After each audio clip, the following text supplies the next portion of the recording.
Welcome back, Stylistas. Zara here again for another fantastic episode of Style Drops. Let's be honest about what just happened to us.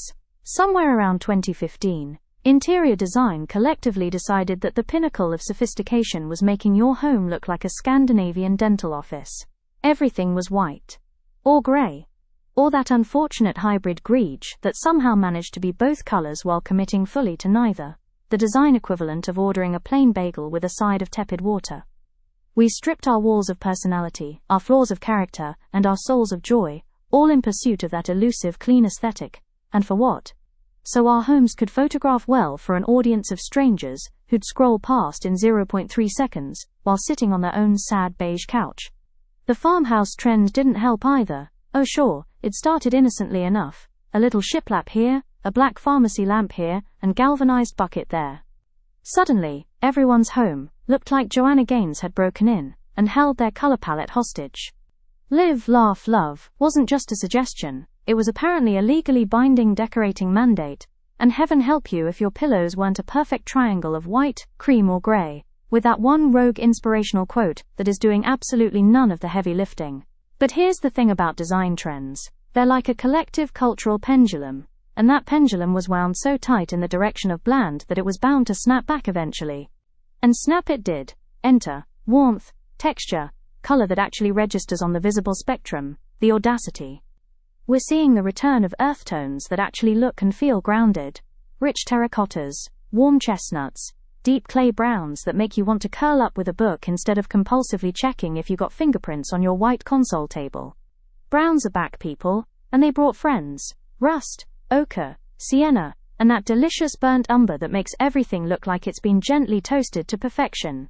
And pomegranate. Oh, pomegranate. That slightly moody, decidedly not neutral jewel tone that says, I have opinions, and one of them is that your all-white kitchen is so average. It's Red's sophisticated older sibling who studied abroad and came back with stories. It's a color with a pedigree, a past, a personality. Everything greige tried to bury under 3 coats of pale oak. Speaking of color with opinions, let's talk about color drenching, the trend that basically said, you know what? One accent wall is for cowards. Color drenching takes a hue and commits.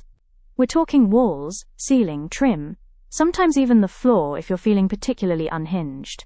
It's monochromatic maximalism, and it works because it creates an envelope of color that's surprisingly sophisticated instead of overwhelming. The genius of color drenching is that it actually makes spaces feel larger and more cohesive because you're not interrupting the eye with contrast, you're just bathing in atmosphere. It's moody, it's dramatic, it requires you to have an actual opinion about color, which apparently we've been avoiding like emotional commitment for the past 10 years. And then there's texture, that thing we forgot existed when we were busy making everything look like it had been dipped in matte white epoxy. Texture is having its moment because, shockingly, humans enjoy tactile experiences. We like things that look like they'd be interesting to touch. Revolutionary, I know.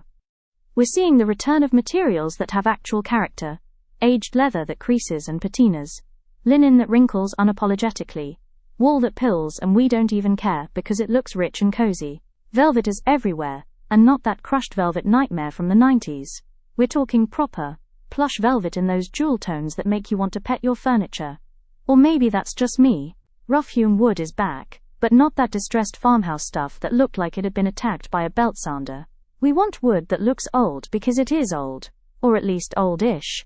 Wood with grain, with knots, with a story. Wood that didn't come flat-packed from a warehouse but maybe from an actual tree at some point in its life. And let's talk about metals. We've moved past the tyranny of brushed nickel, that inoffensive personality-free finish that was basically the business casual of hardware. Now we're embracing tarnished brass and aged silver, metals that look like they've lived a little, metals with history. Because nothing says I have taste quite like hardware that looks like it was salvaged from a French chateau, even if you bought it at Anthropologie last Tuesday. Which brings us to perhaps the most interesting shift.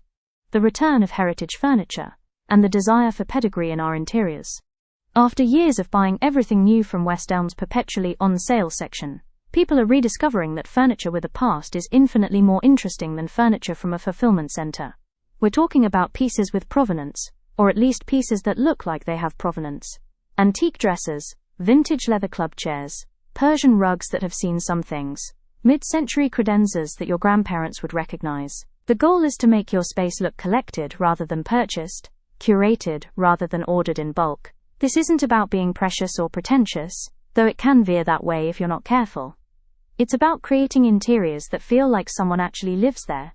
Someone with taste, history, and a life that extends beyond coordinating throw pillow covers.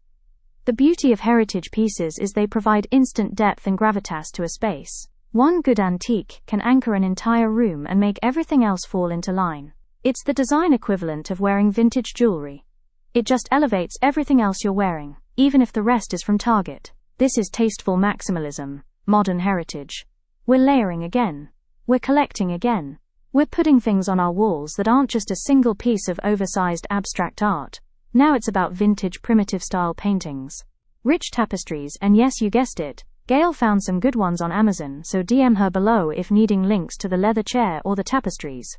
Gallery walls are back, but not the perfectly spaced grid kind. We want them organic, collected, slightly chaotic. We want books on our shelves. Wild concept, not color coordinated. Objects that mean something. Surfaces that have more than 3 carefully curated items arranged in odd-numbered groups, because some design blog said so in 2014.